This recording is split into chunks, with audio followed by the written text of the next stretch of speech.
Tonight on CTV News at 6. After a brutal stabbing attack, a Greater Sudbury woman is sentenced to 4.5 years in prison. An emotional time. She was very spiritual, very happy. Family and friends are remembering a fire victim in Sudbury. And provincial funding. So we're very appreciative of that technical support that allows us to deliver high-quality academic programs. Canadore College and Nipissing University in North Bay are getting millions. CTV News at 6 with Tony Ryma and Rick Wyman with weather. Good evening. Thanks for joining us on this chilly Thursday, January 15th. Sad news out of Sault Ste. Marie. Police say 2 people involved in that crash last week on Black Road have died of their injuries, including a young child. Investigators say on January 7th, a van was speeding when it crossed into oncoming traffic and struck an SUV head-on. That SUV was then struck from behind by another vehicle. The driver of the van, the driver of the SUV, a 2-year-old passenger, and an infant were all taken to hospital with life-threatening injuries. In a release today, police say the driver of the van and the 2-year-old both passed away. And a GoFundMe page has been set up to help the family of that 2-year-old victim. As of this afternoon, the fundraiser had collected $190,000. You can read more on this story by going to CTV News Northern Ontario.ca. A legal battle ended at the Sudbury courthouse today. Jesse Brave was sentenced for a brutal attack over a dispute with a neighbor. CTV's Amanda Hicks has more. 34-year-old Jesse Brave was sentenced to the equivalent of 4.5 years in prison. It's in relation to a stabbing in Chelmsford on November 22nd, 2024. Brave was initially charged with attempted murder but pleaded guilty to aggravated assault. During the case, court heard that violence broke out at a multi-residential building following a heated argument over dogs. The 31-year-old female neighbor was repeatedly stabbed with a knife, an attack that left the victim with permanent disabilities, including limited mobility in her left arm. In court, the two sides were divided on sentencing. The Crown sought 6 years, while the defense was asking for 3. In delivering the 4.5-year sentence, the judge cited Brave's lack of a prior criminal record, her express remorse, and her mental health, specifically a diagnosis of borderline personality disorder. She was also granted a Duncan credit of 120 days due to harsh conditions during her pre-sentence custody. Because Brave has already served a little over 2 years behind bars, she now only has 894 days left to serve, just shy of 2.5 years. Amanda Hicks, CTV News, Sudbury. Police in Timmins are warning about an increase in counterfeit cash over the past few months. Police say the fake bills are primarily $50 and $100 bills, and many include a common serial number. They say similar activity has been reported in other northern communities. They're warning the public and local businesses to be vigilant about checking currency. A warning for residents in Sault Ste. Marie to be aware of scammers claiming a connection to the local hospital. Officials with Sault Area Hospital say that a local business was contacted by an individual claiming to be raising funds for children's magazines, with funds going to the hospital. Hospital representatives are sounding the alarm that they have no connection to this person and warn the public to be cautious. Friends and family of the woman who passed away at Energy Court on Monday gathered for a service this afternoon. CTV's Madison Merrier has that story.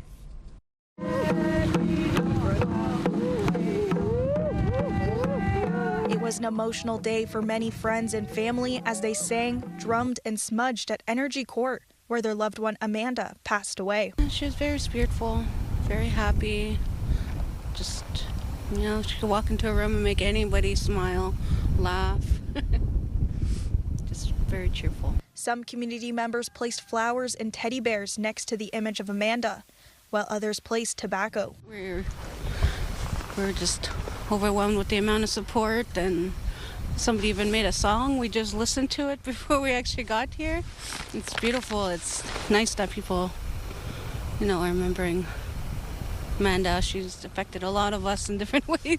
She knows that we are here. She is looking down upon us, and she is so grateful that so many of us are here to honor her and to remember her. We can raise each other. Amanda's family want people to remember her as her younger self. I want people to remember my sister as the champion she was when she was younger.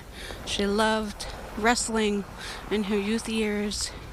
She was very artistic, loved to draw. Her life over there will be different. So much different than what we know, that we hear. No hunger, no pain. Oh, just wonderful things when she has crossed over.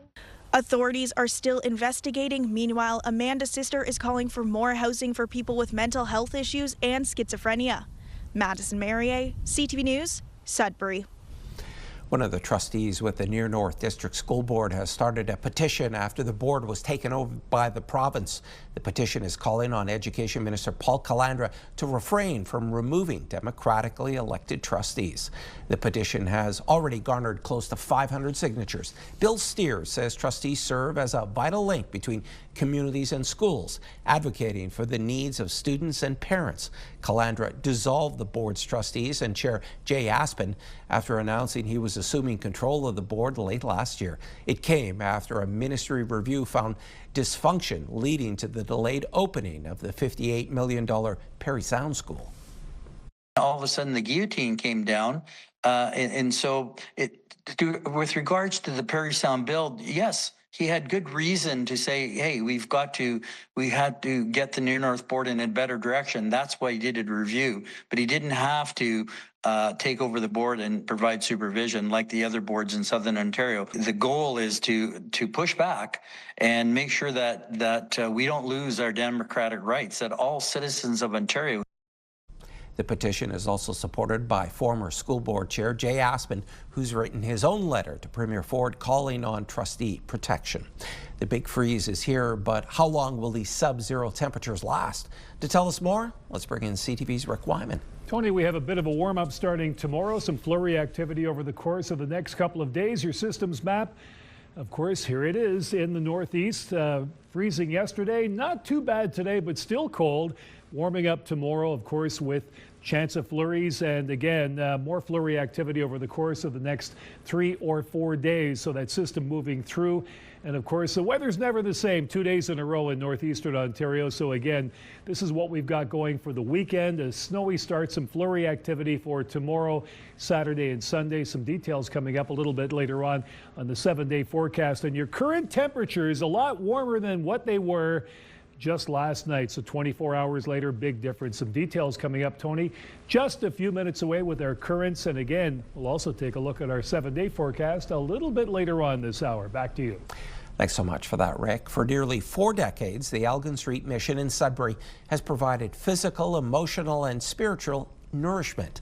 Today, it announced the highest total ever raised by the campaign in the 38-year history. CTV's Lindsay Alick reports.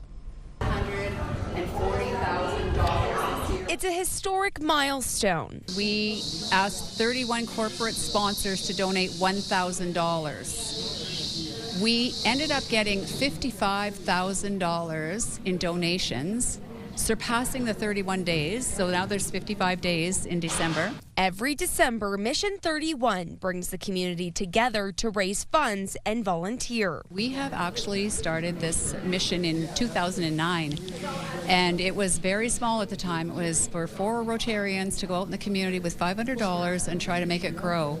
And we came here, and we raised $6,000 that year, and every year it's grown little by little. Officials say this is one of the mission's biggest fundraisers all year. With times being what they are, everyone buys groceries and knows that those costs keep going up and up and up. We feed about 300 people a day, and so those food costs are extremely high.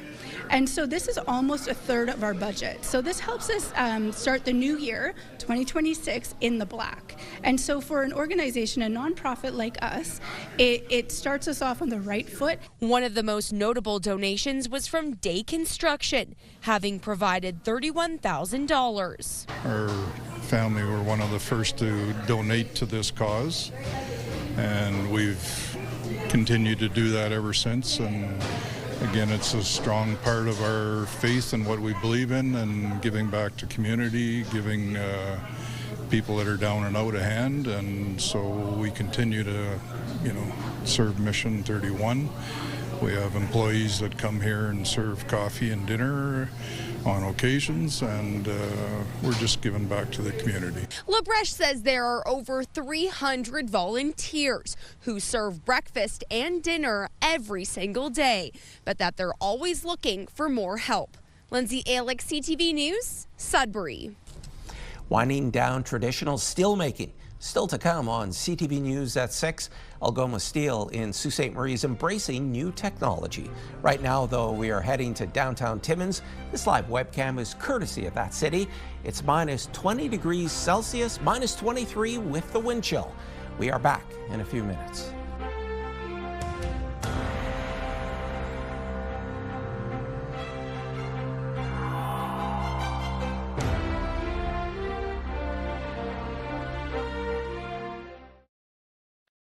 Fuel your Fridays with CTV and Pure Country. Enter online for a chance to win a $100 gas gift card. Fuel your Fridays. Powered by CAA. Life isn't one size fits all. Neither is CAA. Algoma Steel calls it the end of an era in its 125-year history as a conventional integrated steel producer. In its move to produce only electric arc furnace steel, the company in the Soo confirms the shutdown of its primary operations started yesterday with its coke making. Algoma says the shutdown of iron making and basic oxygen furnace steel making will follow in the next few days. As previously reported, U.S. tariffs sped up the transition to electric arc furnace operations and resulting layoffs. Canadore College and Nipissing University in North Bay are receiving millions of dollars from the province. Nipissing MPP Vic Fidelis says $3.2 million will go to Canadore to renovate its machine shop, modernize the aviation simulation lab, and upgrade equipment used for several programs. Meanwhile, Nipissing will see $3 million to upgrade classroom infrastructure, make repairs, and pair motion capture equipment with the latest technology to create an anatomy teaching lab that's opening in September. For our nursing students and others who are able to use our simulation lab. So we're very appreciative of that technical support that allows us to deliver high-quality academic programs. And the money is part of the government's $242 million investment to upgrade classrooms and equipment at colleges and universities.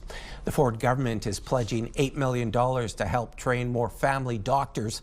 It's part of the goal of connecting some 2 million Ontarians to primary care by 2029. These clinics will train family medicine residents in a team-based model alongside other healthcare professionals, such as nurse practitioners, physician assistants, and registered nurses. Not only will our future care providers receive real-world experience and mentorship from some of our best physicians during their studies, but these clinics will also connect more people across Ontario to world-class primary care close to home. Last month, the Auditor General found Ontario added far fewer family medicine seats than planned because these clinics weren't ready to go. The new target is to have 16 teaching clinics ready in the 2027-28 school year, with a promise of more to come. It's been 2 months since photo radar was shut down across Ontario, and in Ottawa, new numbers show a grim reality. Far fewer motorists are pumping the brakes through community safety zones. CTV's Tyler Fleming reports. The cameras are gone, and it seems so is much of the slowing down. When the province introduced this camera idea, they said it was all supported by data. So where's the data to suggest that it needs to be taken down now? Back in October, Giovanni Carlucci told CTV News Ottawa photo radar should stay in front of schools. We do prioritize the safety of our children. His opinion hasn't changed, but Carlucci says enforcement alone was never the answer. He's long argued that drivers slow for cameras then speed up again, making traffic calming key around schools. If you get somebody who's driving a rickety car down the street and they hit a speed bump, right? That guy hits a speed bump, what happens? Is it better that he ends up with a $70 fine, or is it better that he ends up with a $700 plus bill at the mechanic at the end of the day? That's for him to decide. And along Cambrian Road in Barhaven is a perfect example. And when summertime comes out, They'll be racing again. Now, 2 months after the province banned speed cameras. Well, as you can see, it is so driving so fast. The city continues to track speeds in these zones. Now, back when the cameras were on, nearly 9 out of 10 drivers complied. 3 weeks after the cameras shut off, that dropped to half. So now we deal with reality of having more policing. They're going to be very aggressive to ensure, especially in front of schools, that people adhere to the speed limit or you're getting a ticket. There's not going to be a whole series of warnings. Again, you're going to face big fines and penalties because we want to keep our pedestrians and our children safe. While the province promises big signs and flashing lights, the cost remains unclear.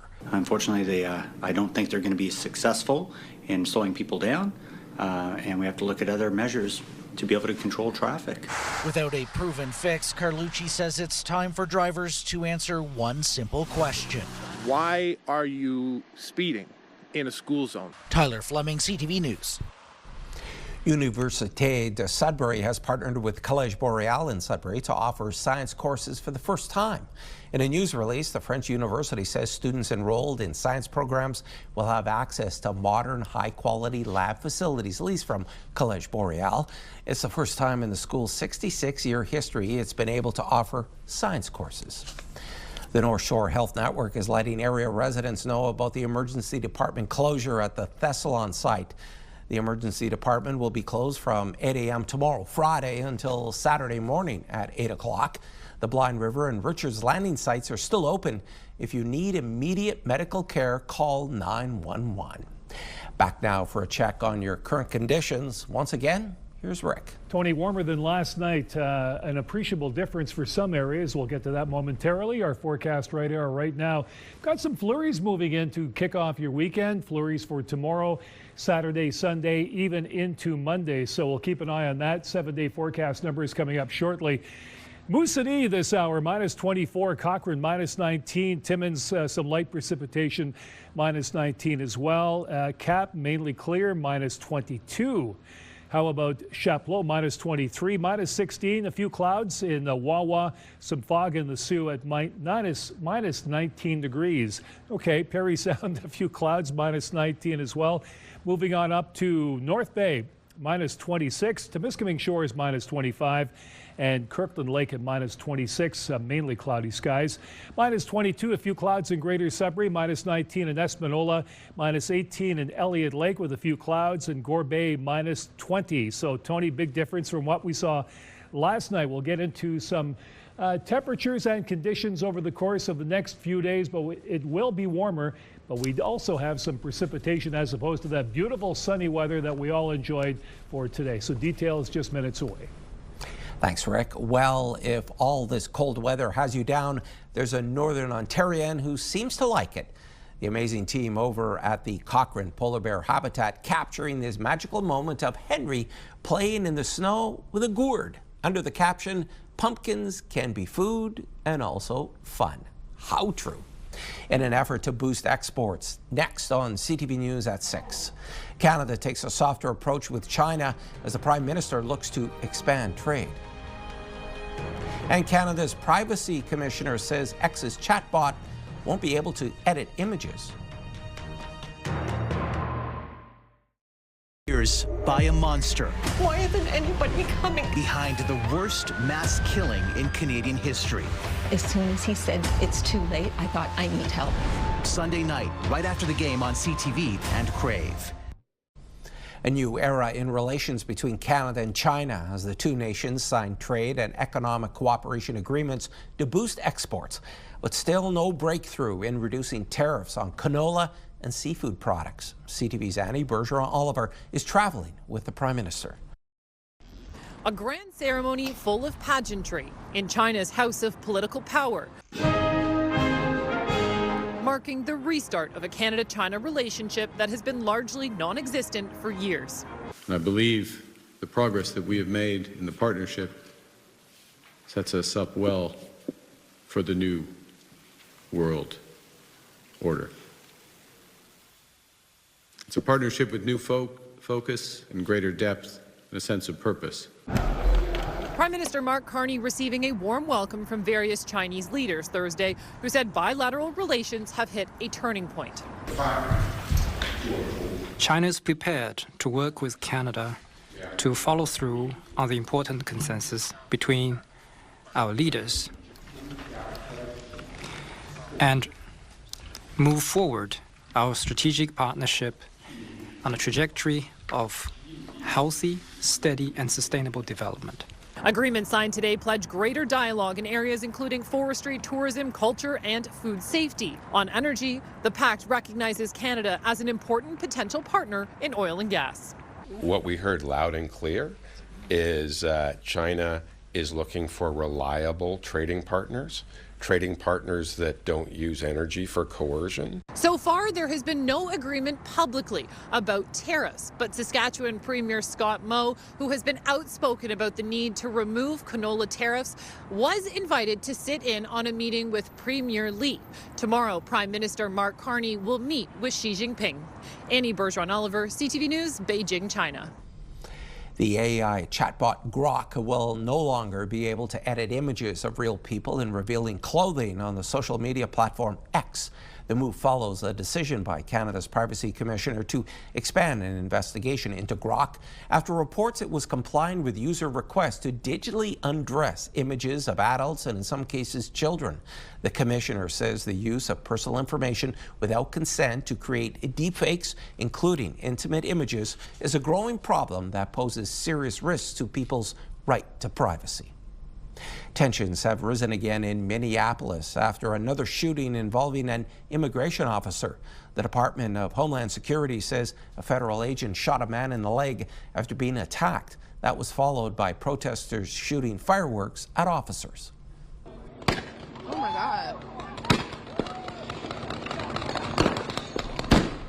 According to Homeland Security, a Venezuelan immigrant fled in his vehicle during a targeted traffic stop, then crashed into a parked car and fled on foot. During the arrest, 2 other people allegedly attacked the officer with a snow shovel and a broom handle. Minnesota officials are calling for peace in the streets while also demanding ICE agents leave the city. This morning, the Secretary of Homeland Security said there are no plans to withdraw ICE agents from Minneapolis. Every situation, we're doing targeted enforcement. If we are on a target and doing an operation, there may be individuals surrounding that criminal that we may be asking who they are and why they're there and having them validate their identity. In Minneapolis so far, we brought hundreds of criminals off the streets that were dangerous to society and dangerous to that community. We would wish that Governor Walz could take an example from the governor of Louisiana, the governor of Florida, and work with us to do the right thing for his people. President Trump is threatening to invoke the Insurrection Act if Minnesota officials don't stop protesters from targeting immigration agents. Trump saying on social media this morning, warning if the corrupt politicians of Minnesota don't obey the law and stop the professional agitators and insurrectionists from attacking the patriots of ICE who are only trying to do their job, I will institute the Insurrection Act. Although Donald Trump's tariffs are behind a decline in national home sales in Canada in 2025, the real estate market is expected to rebound slightly this year with demand from first-time buyers. CTV's Abigail Beeman on what we can expect in 2026 and what potential home buyers are thinking. My father talked about his first house that he bought was $80,000, which is now my down payment. John Gilmer is like so many millennials struggling to buy a first home. Feels almost like spinning tires. Even with a household income above $200,000 a year. The target keeps getting raised as fast as our savings. Water building up behind a dam. The Canadian Real Estate Association cites pent-up demand from first-time buyers like Gilmer as a key driver for its new projection of some growth in sales and prices after sales fell in 2025, saying interest rates have come down enough to make a difference. After a 1.9% drop, CREA projects national home sales will climb 5.1% in 2026 and 3.5% in 2027. House prices predicted to climb slightly too, to a national average just under $700,000 this year and $715,000 next year. People in their 30s who are saying, I need something big enough to start a family in. It doesn't exist. Or it exists in the legacy detached space, which is very expensive.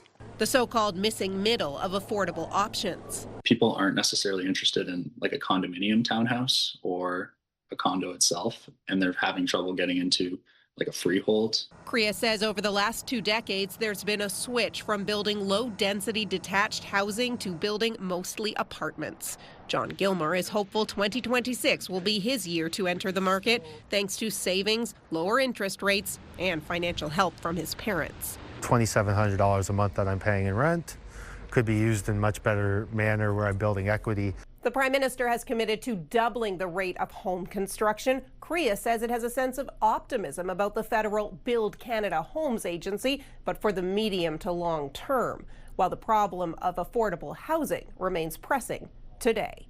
Abigail Beeman, CTV News, Ottawa. There's more news still ahead, but first, here's your full weather forecast with Rick. Tony, I'm surprised you haven't asked me about the weekend weather yet. I'll tell you, and I'll tell the audience right now, we've got it. We've got some warmer weather and some flurries in our forecast radar as issued by Environment Canada.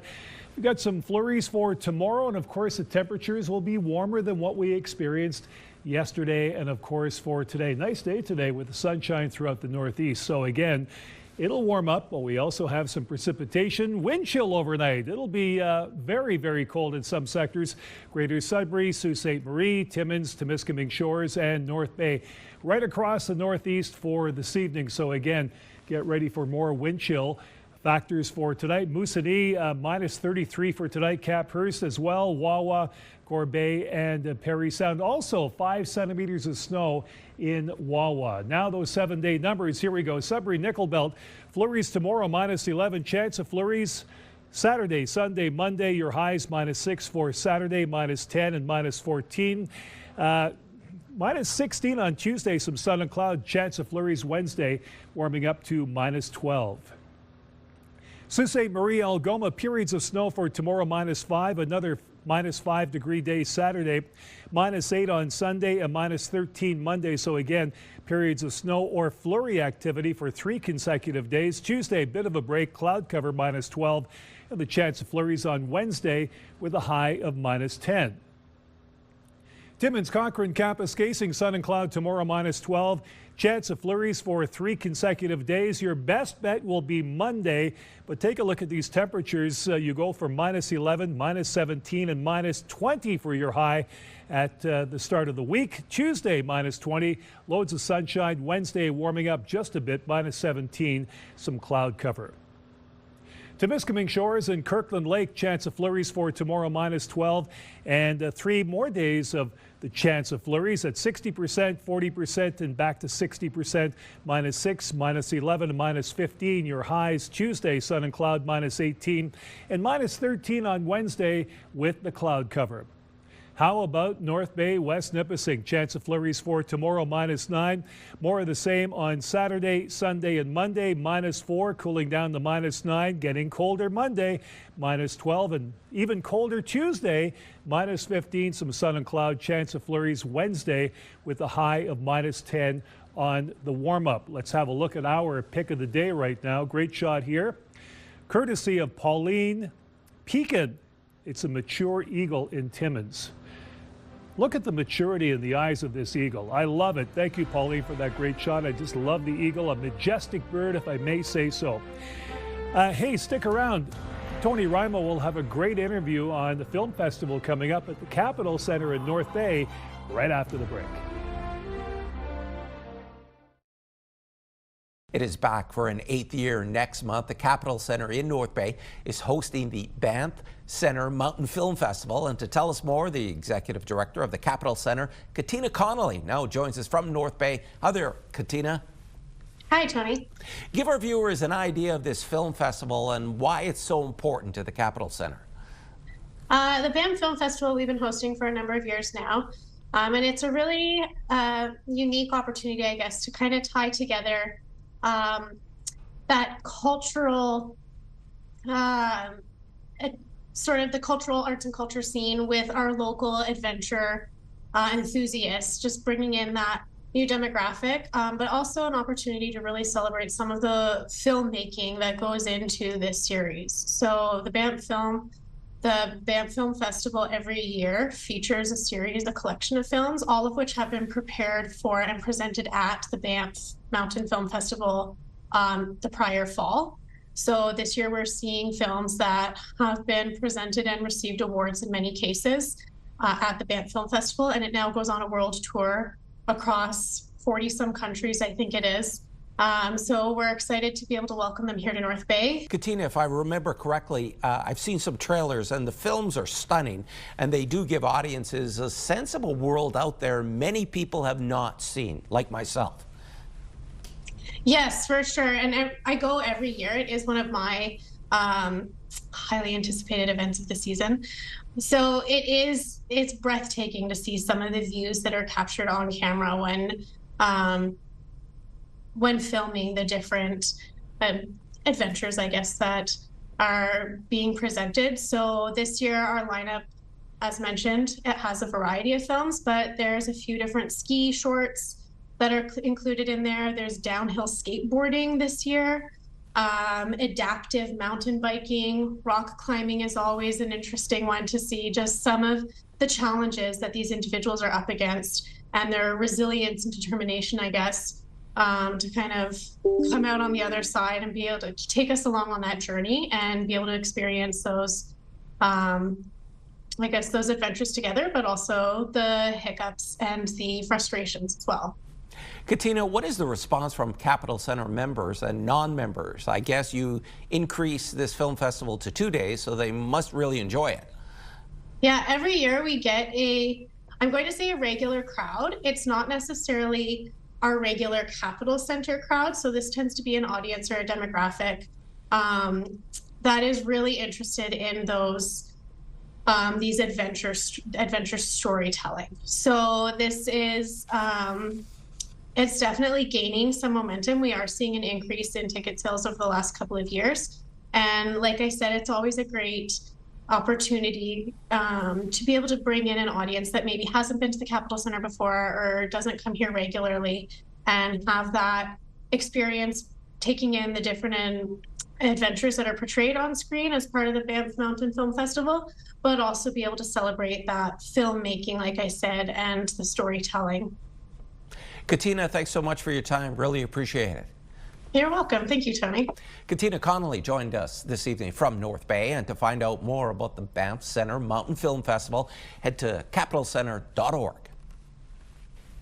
And they're going to be wearing special uniforms. Still ahead on CTV News at 6. Nipissing men's and women's hockey teams in North Bay are getting ready to suit up to honor those who serve.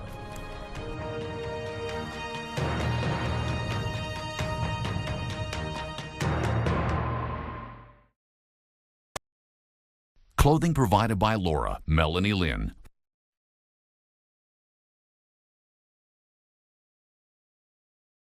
Everyone, you're watching CTV News at 6. I'm Tony Ryma. Now in sports, last night in the Ontario Hockey League, it showcased its top prospects, which included some of Northern Ontario's own star players.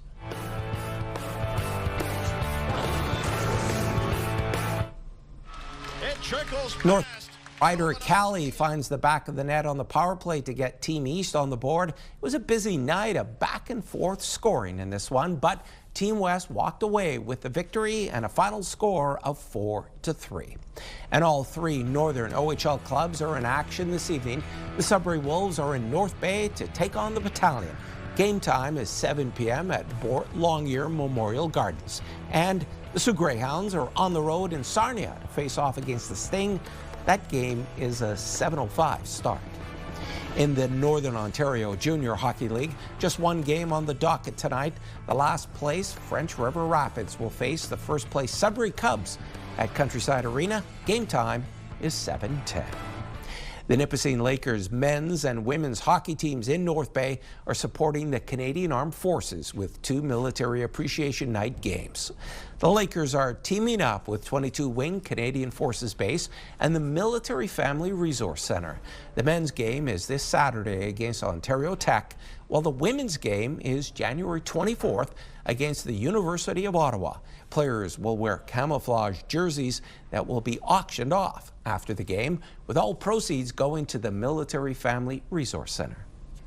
Maybe they've relocated here and they don't have extended family support here and they need someone to turn to for things like emergency childcare, respite childcare. There's a variety of situations. We do what we can during deployments, absence support. Gives us a lot of motivation to come out strong in these games, and in the future we want to keep on continuing to have a good crowd here and get as much support for the military and our team as possible. That's a great way to show respect and appreciation for the military, especially by doing it something we love to do and enjoy playing, right? Over the years, Military Appreciation Night games have raised $50,000. Sure, parts of Canada are being slammed by winter storms, but spring training for baseball isn't far off. Toronto Blue Jays catchers and pitchers will report to Dunedin, Florida on Wednesday, February 11th. That's less than 4 weeks away. The team will hold its full squad workout on February 16th. The Jays will play their first spring training game on the 21st of February against the Philadelphia Phillies. Winter hazards don't just include cars slip-sliding on the roads. As CTV's Pauline Chan tells us, health professionals worry about seniors in particular. Dr. Richard Norman says anywhere from a quarter to a third of older adults will have a fall over the course of a given year, and it's not just due to ice and snow. The days are also shorter, and so it gets dark early and people have difficulty seeing, and we're also all wearing bulky winter clothes that can slow down reaction time. Especially for seniors. Falls are a major driver of hospitalization for injury. They literally make up around 90% of the hospitalizations that we see. A significant proportion suffer traumatic brain injuries, and about a third of older Canadians admitted have hip fractures. Having a significant and lasting impact on a person's mobility and functional independence it's something we really want to avoid. Clearing snow, putting down salt or sand, and making sure walkways are well lit is essential.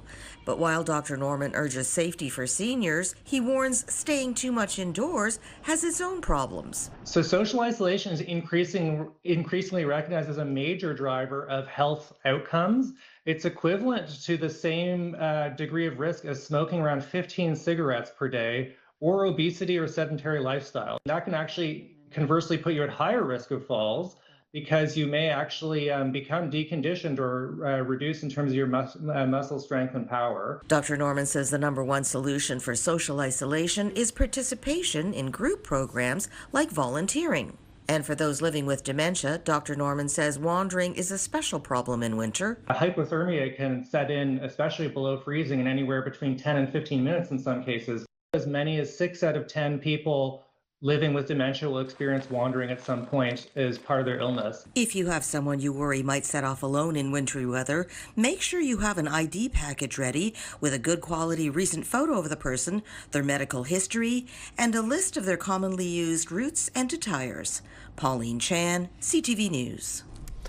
Shoveling snow can be hard work, and for many seniors or people with mobility issues, they rely on snow removal services. CTV News has been getting complaints that a company collected payments for snow removal in advance and then failed to show up after the snow fell. CTV's Pat Foran has details.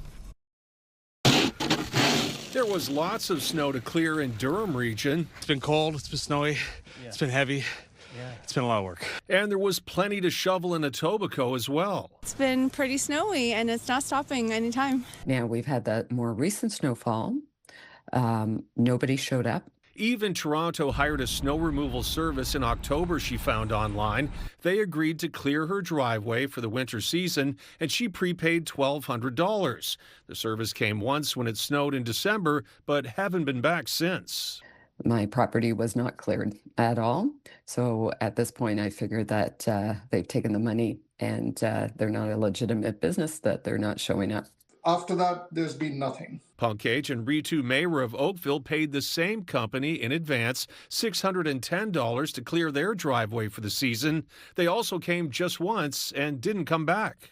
I feel cheated, and we did it because we thought they'll, come by and help us, because my husband can't do it. He has a heart condition. I have a problem with my back. Both families gave the money to a company called Snow Pros. The Vaughan business has been given a failing grade of F on the Better Business Bureau's website.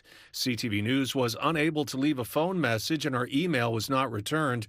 The company's web address says Hire Property Pros, and a truck on the website's ad also says Property Pros. Another Vaughan company, Snow Pros Plowing Services, told CTV News, "We are not affiliated with a company going by Snow Pros, which charge for snow removal and not done the work. We've been in business over 10 years and are clearing snow for our customers." Both families say they want refunds, but the company is not responding. The Miras say they now have to find someone else to clear their driveway. We'd rather pay more and get somebody who'll come and do our snow because we both can't do it right now. Pat Foran, CTV News. Music and movie news now, beginning with a movie about a musician. Here's David Daniel with the Hollywood Report. The Beatles have been my whole life, really. When we split up, I thought, I'll never write another note of music ever. He did, of course. Man on the Run looks at how Paul McCartney followed up the Fab Four by forming Wings with his wife Linda. The documentary by Oscar and Grammy winner Morgan Neville streams on Prime Video February 27th. The bidding is now open for this year's Music Cares charity relief auction. One-of-a-kind items from some of music's biggest stars are on the block, raising money to help music industry professionals who hit rough times. The live auction takes place February 1st, Grammy Sunday, at juliensauctions.com. Calling all units. We need backup.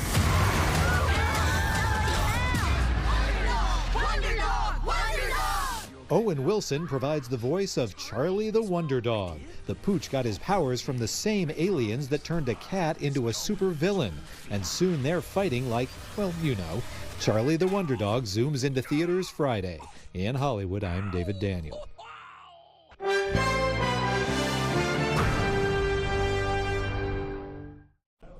The Canadian Real Estate Association says it expects the housing market to pick up this year. BNN Bloomberg's Marella Fernandez has more. The association says pent-up demand from first-time buyers will lift the market in 2026. Lower interest rates and prices could also help.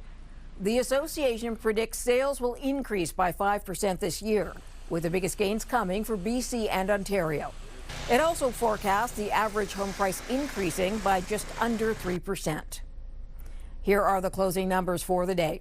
The Canadian dollar is down to $71.95. West Texas Intermediate down $2.80 to $59.08. Western Canadian Select up over $1 to $47.51. And the TSX gained 112 points to hit a new record close above 33,000 for the first time. Those are your business headlines. I'm Marella Fernandez. For the current prices for some key commodities we watch, gold down $10.46, closing the day at $46.15.95 US an ounce. Silver down 88 cents to end the day at $92.39. Copper slipped 2 cents to $5.99, and nickel down 11 cents, ending the day at $8.05 US a pound. And Rick is back now for one last look at your Friday weather. Warmer with some snow flurries in the forecast right across northeastern Ontario for tomorrow. Let's have a look at some of the temperatures.